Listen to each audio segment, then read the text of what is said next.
Hello বন্ধুরা, তোমার সকলকে স্বাগতম তোমাদের চ্যানেল ডাব্লিউবি প্রাইভেট টিউশনে। তো আজকের এই ভিডিওতে আমরা রায়মাটির প্রশ্নবিচিত্রা 2024 ভৌতবিজ্ঞান বিষয়ে, যে নবম শ্রেণীর ভৌতবিজ্ঞান বিষয়ে যে তোমাদের 13 নম্বর স্কুল রয়েছে 288 নম্বর পেজে তোমাদের যে শেষ স্কুল রয়েছে, তো এর গ্রুপ এ এবং গ্রুপ বি এর প্রশ্ন উত্তর নিয়ে আলোচনা করব।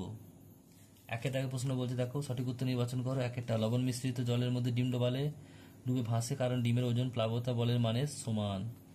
জলের উপর জলীয় বাষ্পের বৃদ্ধিতে পরিবর্তিত শুষ্ক বায়ু থাকলে বিস্ফোরণ কি হবে? বৃদ্ধি পাবে। উৎস সাপেক্ষে গতিশক্তি পরিবর্তনের লেখচিত্র, অপশন নাম্বার বি। বলছে C12 আইসোটোপের একটি পরমাণুর প্রকৃত ভর, অপশন নাম্বার বি। প্রদত্ত কোনটি গ্রাম সংকেত একক হলো 4, এটা হবে কত? বি।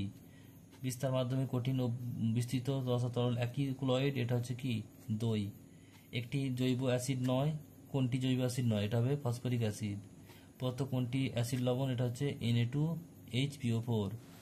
এবারে প্রশ্ন দেখো, দিয়ে দেখো একটা বলছে এসে স্থাপক ধ্রুবক মাত্রাগতভাবে পৃষ্ঠটান, ত্বরণ, পীড়ন ও বিকৃতি কার সঙ্গে সমতুল্য?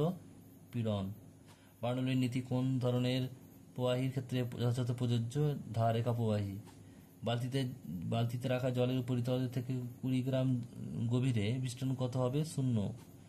কোনো বস্তু শক্তি আছে অথচ ভরবেগ নেই, হতে পারে কি? হ্যাঁ। 66 গ্রাম CO2-তে যত সংখ্যক অণু আছে ঠিক তত সংখ্যক অণু কত গ্রাম জলেতে আছে?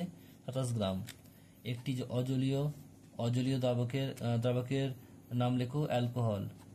অ্যান্টিসিডের রাসায়নিক প্রকৃতি কি? ক্ষারীয়।